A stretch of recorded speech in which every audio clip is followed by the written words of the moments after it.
Salut à tous, dans cette chronique je te parle de One Piece mais aussi de la review du chapitre 1083 du chef Otaku. Cette vidéo n'a pas pour objectif d'être une attaque à l'encontre du chef Otaku mais plutôt un axe de réflexion sur l'œuvre One Piece et de l'artiste Keiichiro Oda.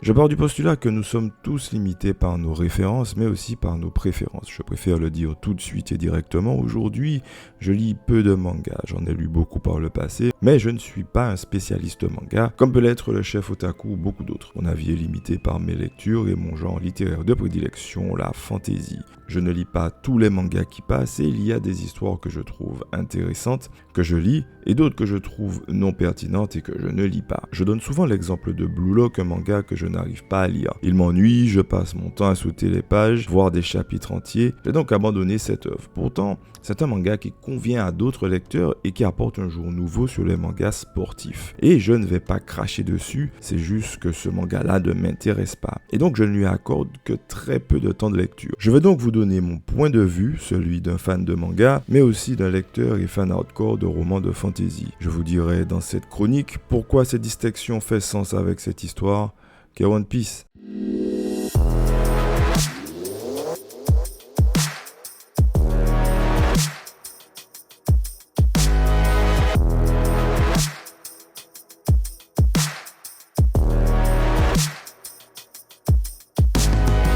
Pour entrer dans le vif du sujet, la vérité est qu'aujourd'hui, je lis 80% de romans de fantasy et 20% de manga. Mais heureusement, une histoire reste une histoire et elle obéit aux mêmes règles, que ça soit des romans de fantasy ou du steampunk, ou encore des mangas. Donc, pour commencer, on va parler du découpage. Comme je suis un inapte complet à parler du découpage et la narration séquentielle, j'ai demandé à un camarade dessinateur, auteur de manga expérimenté, ce qu'il pense du découpage dans One Piece, et voici sa réponse. Mon avis est qu'il y a plus limpide et que Oda était plus clair avant. Il a commencé à devenir un peu plus brouillon avec les scènes de bataille de Marineford et depuis, il ne fait plus que des batailles. Toutefois, le découpage actuel n'est pas mauvais et reste compréhensible. C'est ici qu'elle s'arrête son propos. Je dirais pour ma part que je n'ai pas mal à la tête ni de migraine quand je lis One Piece. Je suis convaincu que quand on est un spécialiste, on voit des choses que d'autres ne voient pas. On est sensible à des subtilités que le commun des mortels ne perçoit pas. Chef Otaku voit un découpage oppressant et stressant. Même si ma vision est différente, il serait probablement utile de se poser la question, n'est-ce pas le but recherché par Ichiro Oda ? Le chef Otaku appuie que depuis Marineford, le trait des dessins a changé, de même que l'organisation du découpage. La question que je pose est la suivante: si le découpage est un type de narration en part entière, qu'elle semble oppressante, que l'auteur dessine plus de batailles qu'avant, ne pouvons-nous pas supposer que c'est probablement voulu? Personne ne devient mauvais ou change du tout au tout du jour au lendemain, et sûrement pas un mangaka de la carrure et de l'expérience de Ichiro Oda. Le chef Otaku voit une erreur de découpage, peut-être faut-il voir un parti pris, un choix artistique, comme une option graphique assumée et intentionnelle. Une volonté qui est liée à la montée en stress et en tension de l'histoire elle-même. N'étant qu'un simple novice et néophyte, je suis dans la proposition plutôt que dans l'affirmation concernant le découpage des cases. Cependant, il est nécessaire de changer son point de vue, observer les choses de façon totalement inédite et les regarder comme elles sont vraiment, de potentielle évolution du genre manga shonen. Ce parti pris pour le découpage est peut-être une affirmation de l'art séquentiel spécifique à One Piece et développé par Oda pour son œuvre. Ensuite, le chef Otaku soulève des problèmes liés à la narration, le nombre important de personnages et de lignes narratives ouvertes et selon lui, non clôturées. Il affirme que c'est un problème car il se passe 15 000 choses en même temps. C'est probablement une question de contexte. De plus, la diversité des schémas narratifs choisis peut impacter aussi la forme que nous observons aujourd'hui dans One Piece. On peut considérer que si l'auteur ne fait pas ce qu'il juge bon maintenant, il ne le fera jamais. C'est aujourd'hui qu'il a la liberté de le faire et qu'il faut concrétiser ses choix dans le récit. Il y a donc trop de personnages et donc trop d'intrigues. Chef Otaku prend l'exemple des chevaliers sacrés, les nouveaux venus catapultés dans le monde de One Piece pour appuyer son propos. En termes de manga, ce chapitre me pose problème. Une accumulation d'intrigues me pose problème. Pas la première fois que je le dis, ton intrigue est touffu amère, mais c'est pas lisible. Que disait le chef Otaku dans sa review? Ce n'est pas parce que c'est compliqué, complexe eu égard au médium, le manga, et à un individu, le chef Otaku, que c'est une erreur. Oui, comme toute histoire tentaculaire, pour bien suivre One Piece, il est nécessaire d'être investi dans le récit. Et ceci depuis le début. Ce n'est pas nouveau dans One Piece. One Piece est une anomalie dans le monde du manga et critiquer une œuvre en disant qu'elle est une erreur car elle ne rentre pas dans le canevas de référence, c'est à mon avis le plus gros problème. Oui,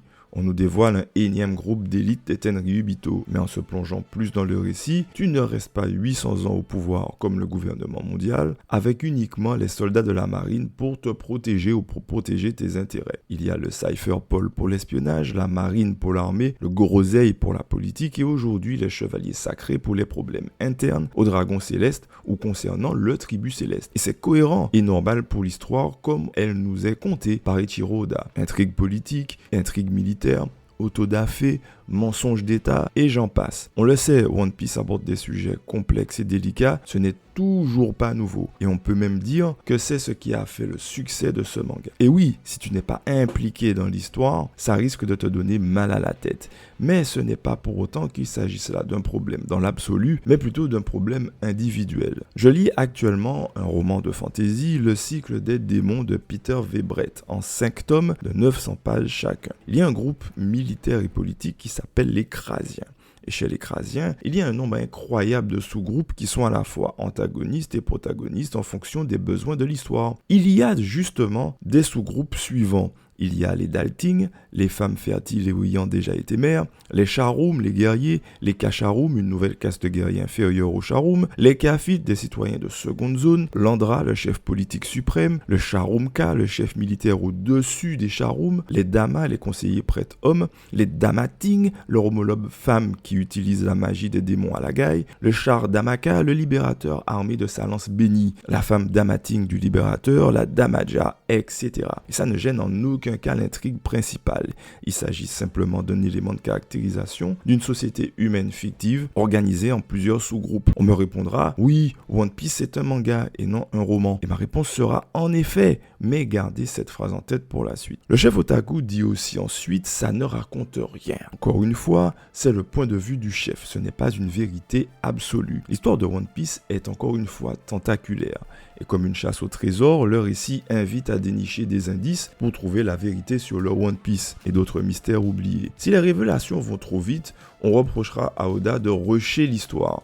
S'il prend son temps et prend le temps de placer correctement les lignes narratives, on lui reproche aujourd'hui, ça ne raconte rien. Il arrive un moment dans la vie d'un auteur où il faut trouver le bon équilibre et donner aux lecteurs ce dont ils ont besoin et non ce qu'ils veulent, en faisant du fanservice grossier. Si vous voulez drop, car ça ne va pas assez vite, eh bien arrêtez. Mais si vous ne voulez pas arrêter, alors laissez l'auteur vous raconter l'histoire comme il l'entend. Alors il y a trop d'accumulation d'intrigues, de sous-intrigues, etc. Ça saoule le chef otaku au point de lui donner mal à la tête, ce qui tire cette phrase au chef otaku.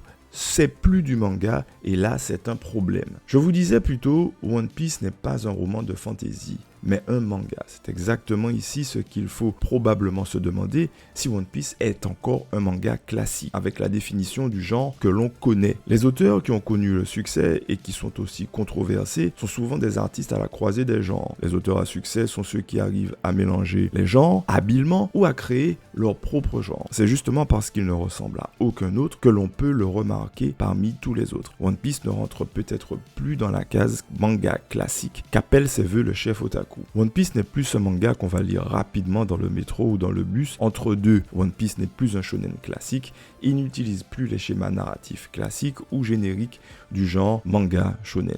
One Piece ressemble sur les schémas narratifs que Oda utilise à des romans de fantasy avec de la complexité dans les intrigues, les sous-intrigues ainsi qu'avec une profusion de personnages. Et je dis oui, c'est exactement ça. One Piece n'est plus un manga classique, One Piece est devenu un récit fabuleux, un mythe qui nous raconte comment les gueux qui n'étaient personne vont probablement faire tomber une entité gouvernementale tentaculaire et séculaire pour découvrir ce qu'est vraiment le One Piece et la liberté, donnant encore plus de véracité au proverbe. Ce qui est important, c'est le voyage et non la destination. C'est ça que raconte One Piece. Nous sommes à la frontière où se rencontre le genre fantasy world building et le shonen manga classique. Et le chef otaku le dit lui-même pendant toute sa review et c'est totalement révélateur. Ce n'est plus du manga. Et j'ai envie de lui répondre encore une fois, oui, exactement. Mais est-ce que c'est réellement un problème ou une erreur? Je suis persuadé que non.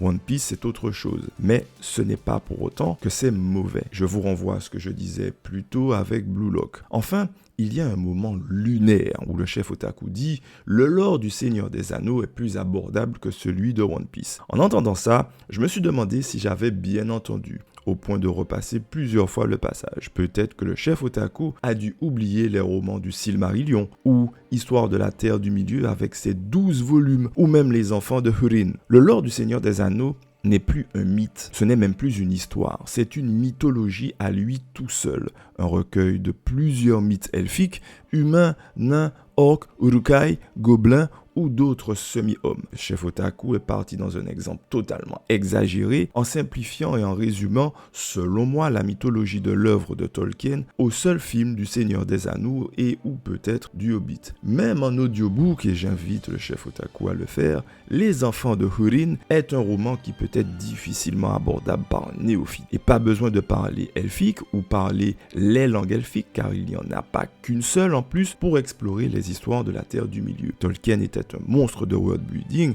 et la complexité de son œuvre est démentielle en des termes de mythologie. Tu ne peux pas comparer le lore de One Piece à celui de Tolkien. C'est non seulement de l'exagération pure à ce niveau, mais cet argument est complètement inapproprié en plus d'être fallacieux. En fin de compte, qu'est-ce qu'on peut dire de cette vidéo du chef otaku ? Il est dans l'excès. Mais c'est l'excès d'un spécialiste qui voit une œuvre unique qui ne ressemble pas au canon ou plus au canon du genre manga shonen. Le chef otaku le dit tout au long de sa vidéo et c'est peut-être ce qu'il faut retenir.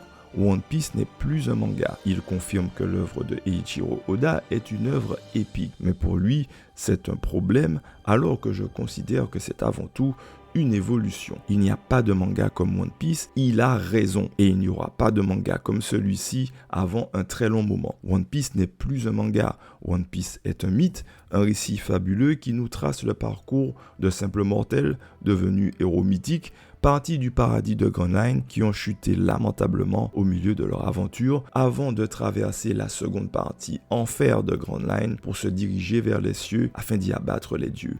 One Piece mélange manga, récit de fantasy pour nous donner le mythe fondateur d'un manga qui transcende son genre et marque déjà son époque. Pour finir, je vais vous rappeler à vous tous et aussi au chef otaku au bon souvenir de Howard Philip Lovecraft, auteur sous-estimé et minablement décrié à son époque, qui est mort dans l'indifférence la plus complète, mais qui représente aujourd'hui une, sinon la référence majeure et inspiration du récit d'horreur à notre époque. Je vous remercie de m'avoir écouté et regardé. Gardez en tête que les mangas, les histoires servent à nous inspirer et que ce que je vous dis ici n'est que ma vision et non la vérité. Cette vidéo n'est pas non plus une attaque, mais une piste de réflexion. Alors je vous dis à bientôt l'équipage.